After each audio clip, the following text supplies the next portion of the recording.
उस सुबह मुझे स्कूल जाने के लिए बहुत देर हो रही थी और मुझे डांट पड़ने का बहुत डर था, खासकर इसलिए क्योंकि एम हेमल ने कहा था कि वे हमसे पार्टिसिपल्स कृदंत पर सवाल पूछेंगे और मुझे उनके बारे में एक शब्द भी पता नहीं था।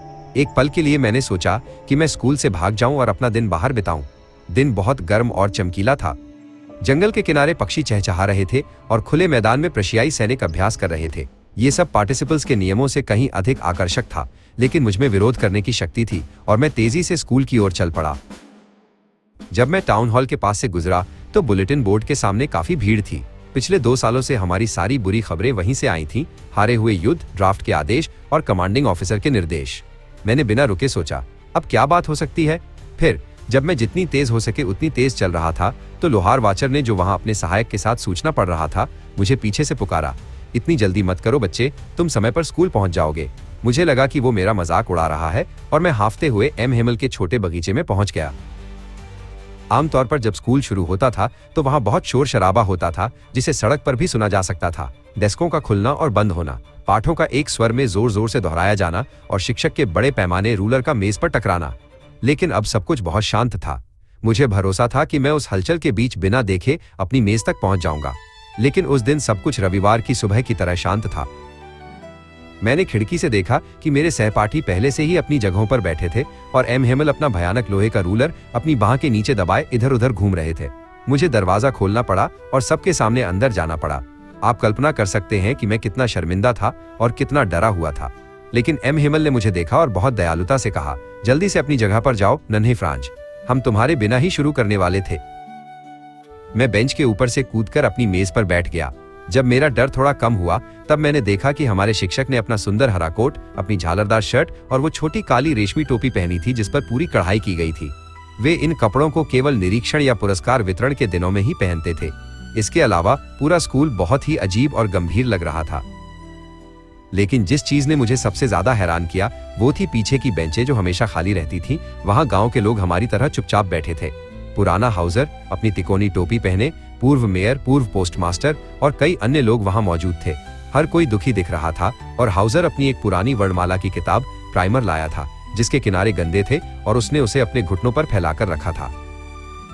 जब मैं इस सब के बारे में सोच ही रहा था, एम हेमल अपनी कुर्सी पर बैठ गए और उसी गंभीर और कोमल स्वर में जिसका उपयोग उन्होंने मेरे लिए किया था बोले, मेरे बच्चों, ये आखिरी पाठ है जो मैं तुम्हें दूंगा। बर्लिन से आदेश आया है कि अल्सेस और लोरेन के स्कूलों में केवल जर्मन पढ़ाई जाएगी। नया मास्टर कल आएगा। यह है आपका फ्रांसीसी भाषा का अंतिम पाठ है। मैं चाहता हूं कि आप बहुत एकाग्र रहें। ये शब्द मेरे लिए बिजली की कड़क की तरह थे। ओह, वे अभागे लोग। टाउन हॉल में उन्होंने यही सूचना लगाई थी। मेरा अंतिम फ्रांसीसी पाठ। क्यों? मुझे तो मुश्किल से लिखना आता था। मैं अब और कभी नहीं सीख पाऊंगा। मुझे वहीं रुकना होगा। मुझे अपने पाठ याद न करने और पक्षियों के अंडे खोजने या सार नदी पर फिसलने के लिए कितना दुख हो रहा था।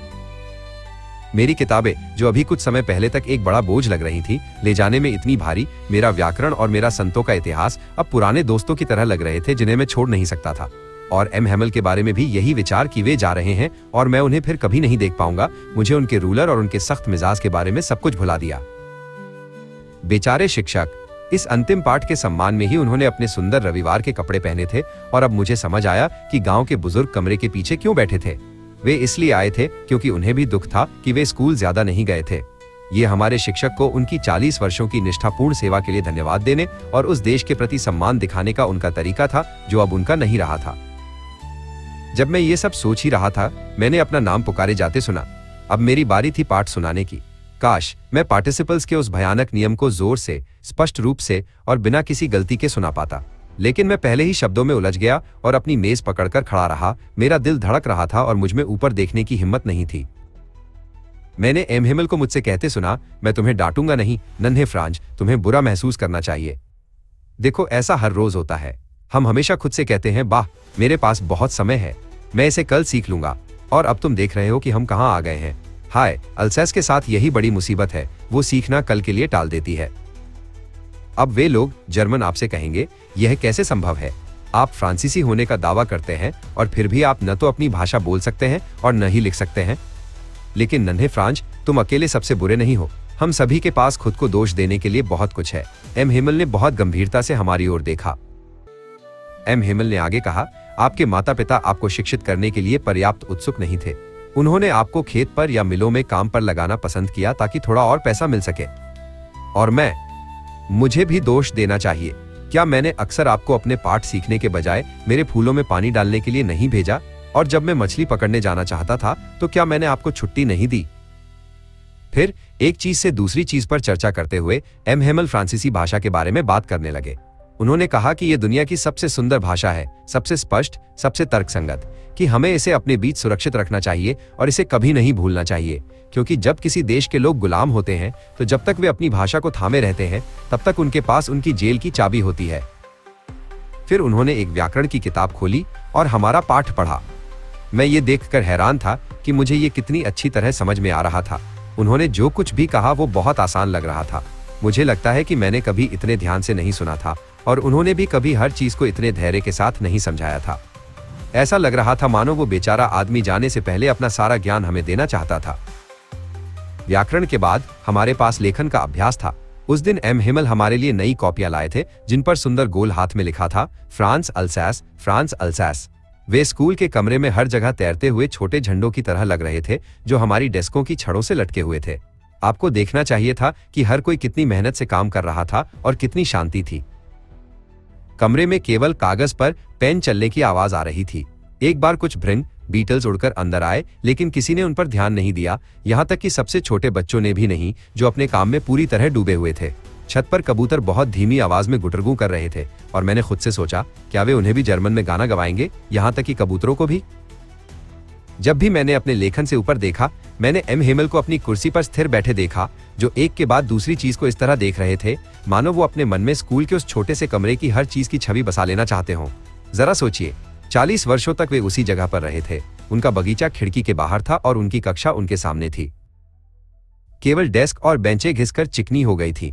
बगीचे के अखरोट के पेड़ ऊंचे हो गए थे और जो बेल उन्होंने खुद लगाई थी वो खिड़की से छत तक पहुंच गई थी। इन सबको छोड़ना उनके दिल को कितना तोड़ रहा होगा। बेचारे आदमी ऊपर के कमरे में अपनी बहन को ट्रंक पैक करते हुए सुनना, क्योंकि उन्हें अगले दिन देश छोड़ना था। लेकिन उनमें हर पाठ को अंत तक सुनने का साहस था। लेखन के बाद हमारा इतिहास का पाठ हुआ और फिर छोटे बच्चों ने अपना बा बी बी बो बू गाया। कमरे के पीछे पुराने हाउजर ने अपना चश्मा पहन लिया था और अपनी प्राइमर को दोनों हाथों में पकड़कर उनके साथ अक्षरों का उच्चारण कर रहा था। आप देख सकते थे कि वो भी रो रहा था। उसकी आवाज भावना से कांप रही थी। अचानक चर्च की घड़ी ने 12 बजाए। उसी क्षण प्रशियाई सैनिकों के बिगुल की आवाज हमारी खिड़कियों के नीचे सुनाई दी, जो अभ्यास से लौट रहे थे। एम हेमल अपनी कुर्सी से खड़े हो गए। उनका चेहरा बहुत पीला था। मैंने उन्हें कभी इतना लंबा, प्रभावशाली नहीं देखा था। मेरे दोस्तों, उन्होंने कहा, मैं लेकिन किसी चीज ने उनका गला रुंध दिया। वो अपनी बात पूरी नहीं कर सके।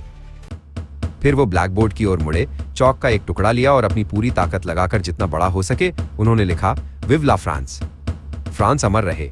फिर वो रुक गए और अपना सिर दीवार के सहारे झुका लिया और बिना एक शब्द बोले उन्होंने अपने हाथ से हमारी ओर इशारा किया। स्कूल समाप्त हो गया है, आप जा सकते हैं।